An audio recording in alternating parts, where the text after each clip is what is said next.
YouTube, and welcome to this episode of the Gunman Raw. So here we have a BMW, I think it's an X5, I don't know, I didn't even check the badge on it. It doesn't really matter to me. All I know is I need to paint some parts on it. So obviously we've got the bonnet, front and rear bumpers, and that little spot inside the door jamb. Now, as I was mixing up my clear, I just remembered that I forgot to put a bit of color over a little spot on this rear bumper. So I'm actually blending the color on the bumpers and on the bonnet too. I mean, the color was pretty good. It was like a 50-50. I was like, I was thinking I could nearly go edge to edge with it, but I thought for what it's worth, just blend it, just to make sure that we don't have too much of a color difference there. But there was one little chip there, so I obviously fixed it, and we'll just keep that color contained to that section there. Drying nice and quick. So as usual, I'm using the PPG Enviro base. That's just what we use at this shop. I've been a bit hot and cold on it. Like, it's a bit more, I don't know, what's the right word? I've had a couple of issues with it. A little bit more temperamental than, say, your Stando Blue. The colors aren't quite as good as Stando Blue. And I was getting this weird thing happening. It was like silicon or fisheye reaction coming through the wet on wet to the base coat, but it would only happen where you put your wet on wet, or sealer, what they call in America, sealer. So yeah, it was a strange thing. And as like, I asked the audience on Instagram, and they ended up saying like a lot of people have had it too. So I'm glad that it wasn't just me. So it's not like I was doing something wrong. But what it ended up being is that it was the humidity. It was like the humidity outside. So yeah, it's sort of like a strange thing, and that sort of explains to me why it was coming and going, like it wasn't always there, you know what I mean? So it would never happen if I just put base coat straight over the original paint, which is actually what I did here. I didn't use any wet on wet or sealer. I try to avoid it on blend panels because it can travel too far down your blend panel and it can ruin your blend. So as you see here, I didn't even bring the color up to here because there's a big tailgate that sits there, so I thought may as well just blend it. But you know, I still managed to be able to fix everything. All the stone chips, they were all down low. Same with this, stone chips are all down low, except for that one that we obviously just fixed a minute ago. And the main reason I actually decided to do this video is because I'm using the LVC-105 clear. So this video here is more of an application guide on how to use the LVC-105. It's a specific clear to Australia. So hold on, I'll put my respirator on.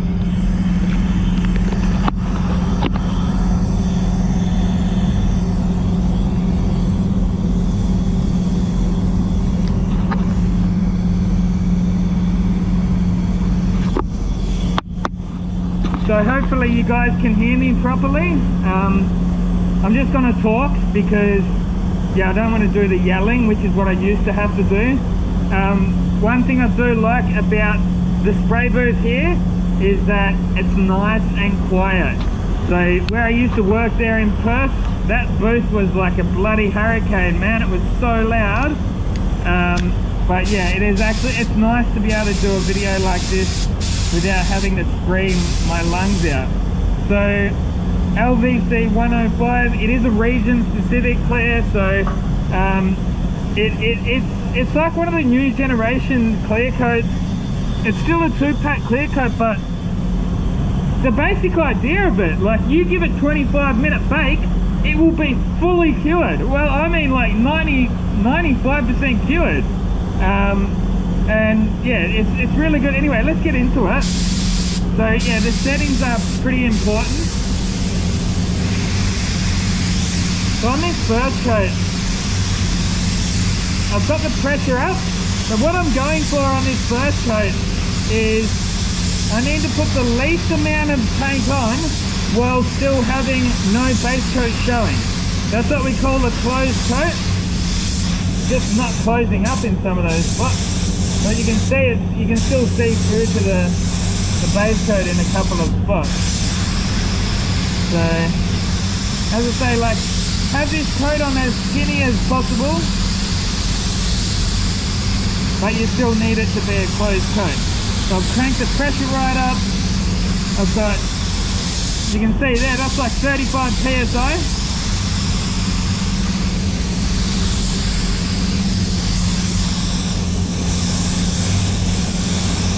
So what the idea with this clear is that it's not really going to flash off in between coats. That's just what this clear is like. So you can come back after like 20 minutes and it will still be sort of wet, as if you just left it, pretty much. Like, but then as soon as the heat hits it, it will snap off really quick. Yeah, it is really quite an amazing clear. It's the same, it must be the same technology as the Standox, the Standox Performance Pro Clear. Again, another brilliant clear, but you do have to spray it a certain way. You just can't go too heavy with the first coat. You can see there, it's just not quite closing up, and you do need it to close up on your first coat. See some of those spots there? They weren't quite a closed coat. As I say, you don't want any of those spots where you can see your base coat still. There actually is a couple of spots here, but I think, yeah, look, ideally you wouldn't have any of those, but we'll just leave it at that for now. Enough is enough sometimes, and we'll smash it on with the second coat. So yeah, do change the settings on this. I've actually wound the fluid in one full turn. So by that I mean you pull the trigger when there's nothing in the gun, and then you wind it in until you start feeling that pushing on your thumb, on your finger, right? And then that's full fluid when you just start to feel it pushing, and then I wind it in a further full one turn, if that makes sense.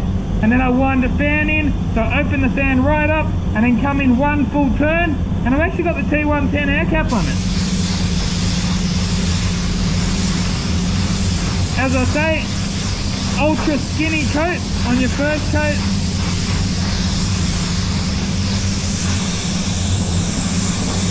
We're going to run out of clear in this little pot soon.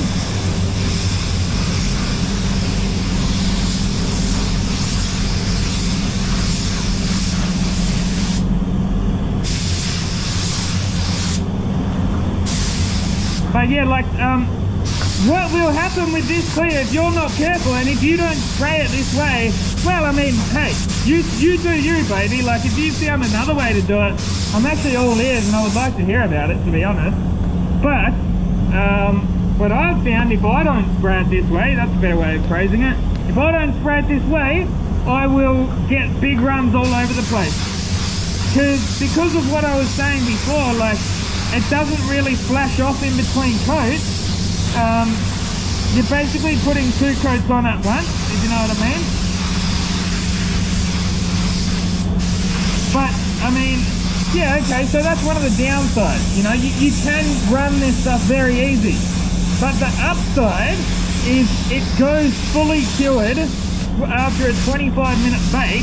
Like, you could straight up buff this, you could denib it as soon as it cools down. So 25-minute bake, let it cool down, and you could be buffing it, and it could go that day. You know, no worries at all. You could get your panel beaters or your assemblers for the fitting up on the car, and yeah, that would be no issues at all because it dries. And another advantage of this clear is that it's a high gloss, so it doesn't drop its gloss. It doesn't solvent boil like your conventional clears can. That's actually part of the reason I'm using it, because I've found with some of these PPG clears, like, if you want to get like a Japanese finish, you know, like the finer finish, then you got to put a bit more thinners in it, in the clear, right? But if you do that, what I found, I end up getting a bit of dieback and a bit of solvent boil sometimes, and yeah, I just found this to be quite a good clear. But as you can see there, it's not really tacking off. It takes a long time to. Another thing I have found also is use the fast reducer. I mean, it is winter here in Melbourne at the moment, so yeah, 520 is the reducer I've been using. Yeah, let's just keep going. So for the second coat, I'll open that fluid up to full, and the rest of it, actually no, I will drop that pressure down to 2 bar for the second coat. So look, as I say, like, this is just something that I actually came up with this one myself. Is it the right or the wrong way to do it? I don't know, but it works for me. So yeah, as I say, like, the key is getting that first coat on, ultra skinny, and then your second coat, you kind of just paint it like normal, really. But as I say, just to be extra careful around the usual run zones, you know, door handles, all those kind of places, because it will go. This stuff will run on you. But look, on the upside, if it does run on you, like, you don't even need to put the heat lights on it, because it's like you can shave it with a run the next morning, and it's like, it's hard the whole way through, which is kind of awesome, really. And as I say, like, this will look the same after a bake as it does now. And I'm not gonna, yeah, like, I don't have to worry about putting this on nice and heavy. I'm not gonna get solvent foil. I'm not gonna get gloss drop. It's actually, yeah, quite a good clear. I hope you guys appreciate this video, because I've got my earmuffs over there. I had to turn off my Jordan Peterson lesson. I was listening to him before I decided to do this video, and that's it, done. As I say, give it 5 minutes, and then we'll give it a bake.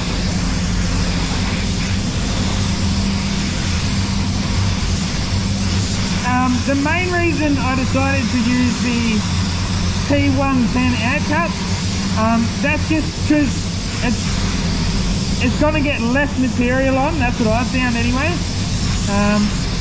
I was considering going with a 1.2, but I didn't actually have one. They must all be at home. I do have some, but I just don't have any here at work. So that's another thing to consider. Maybe go for the 1.2. Although it may be a little bit slow in the warmer months, and maybe not ideal for your second coat. So maybe winding the fluid in was actually the better option for me.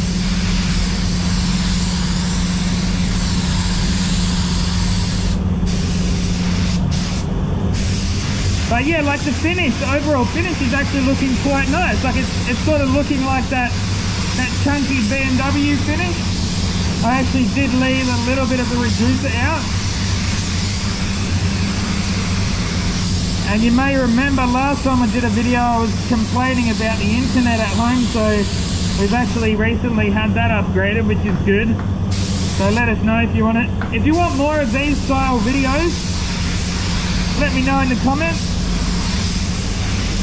If you get to this video late, I may not see your comments. Like, when I upload a video, I'll check the comments, well, on this channel anyway, the Raw channel. I'll check the comments sort of like the next day, next couple of days after I upload, but then honestly, I've got so much shit on my plate that I just tend to forget about this channel, to be honest, a lot of the time.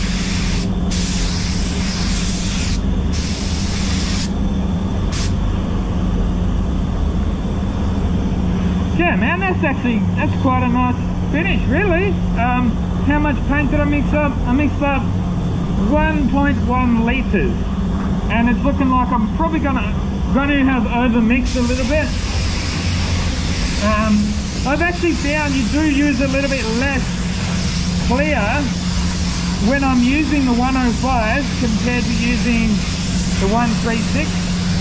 Now, if you're from America or Europe, no doubt there are these clears over there, but I bet they've got a different name or a different number, you know what I mean? So Yeah, 105, LVC-105 is the name of this clear here in Australia.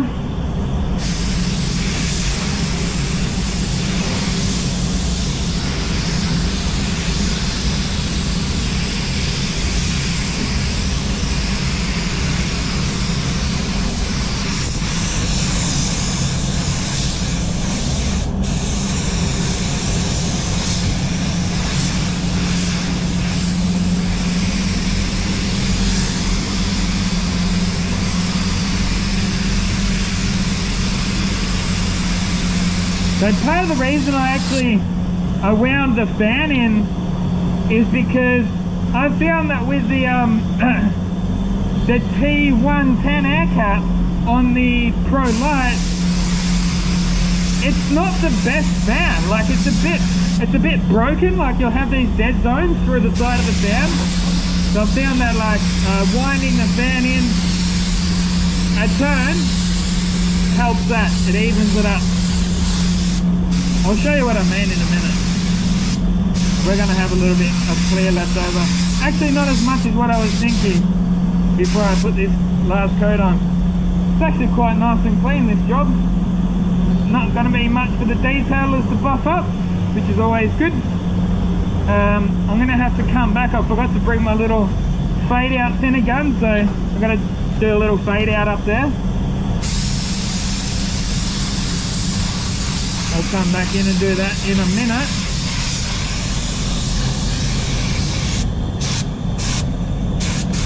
And that's about us. So I'll show you what I mean about that fan. So we'll open it up a full turn. Can you see there's like, see here it's dead, and there there's like there's air but there's no fluid there. So that's what I found, like if we shut that up, it improves it. It's actually still not the most even fan, but that's actually another part of the reason I haven't always been the biggest fan of the T110, and that's another reason. A lot of the time I will actually use the TE20, but yeah, fluid tip is still 1.3. I hope you guys followed all of that, but if not, hope you enjoyed watching my video today. I'll give you guys a quick close-up look.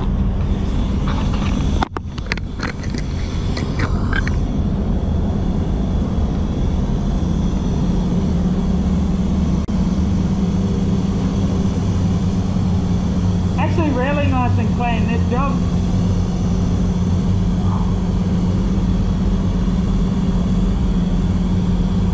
Whoop whoop! Loves it, baby. That's a good Monday. That's a good Monday. Good way to get the week started. Got a bit more prep work out there. I've got a Mercedes Benz out there to do.